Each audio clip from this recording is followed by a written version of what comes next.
Hello, welcome back to Christopher's Models and Dioramas Hints and Tips. The last video was a little bit of wonky because of the poor angle.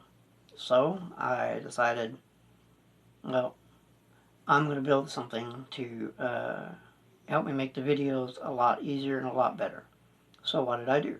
I built a stand made out of scrap lumber, so they helped me do that. Now,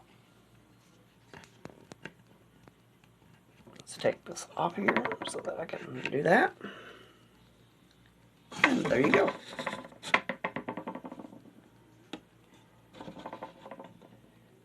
I fixed it to where I can have extra lighting if I wanted to.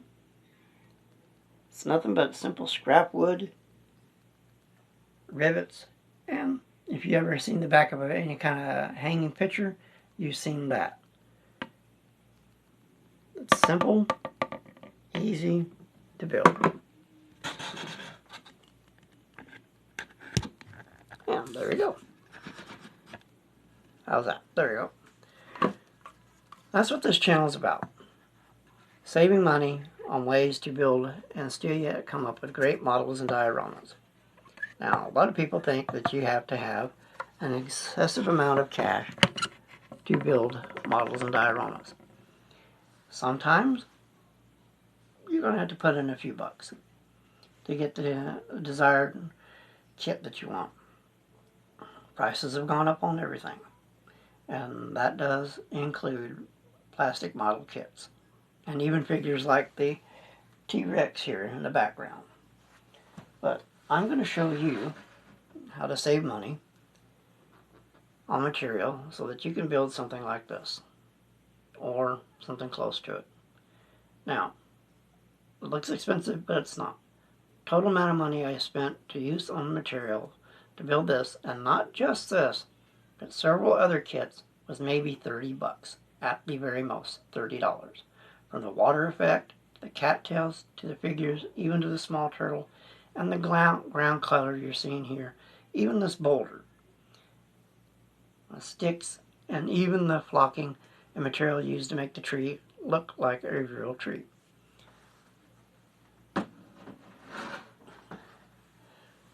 There are a lot of channels out there on YouTube that talk about models and dioramas, and there are some fantastic ones. But this one, I'm not going to use fancy tools or fancy equipment, but I'm also going to talk about the history of models and models and miniatures, and how the role that they play, not just in museums, but also in movies and television series. A lot of people think, well, it's just for sci-fi. Not true. There are a lot of miniatures that you've seen in movies that you didn't realize were actually miniatures.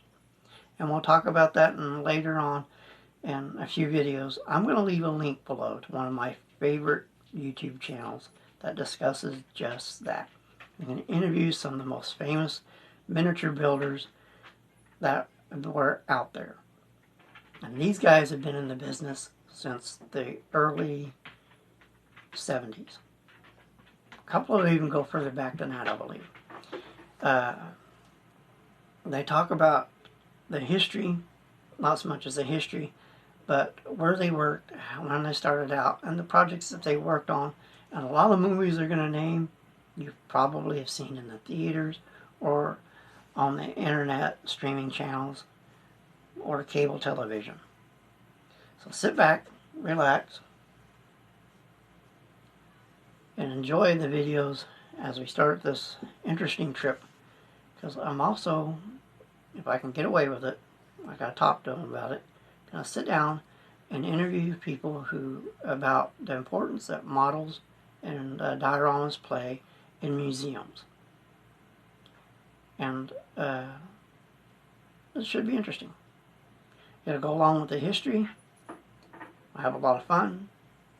Then I'm going to talk about kit bashing and scratch building and how to make great water effects. All this without, well, having to go into debt for doing it. Until next time, I hope you enjoyed this video. Remember to hit the like button and subscribe. And if you have any questions about the material I use, or if you have a general question at all, leave it in the comments below, And I'll answer all the questions in a question and answer video later on down the road. So thank you for watching the video and learning about the channel, and I hope you have a lot of fun, and I hope I can help you have fun along the way.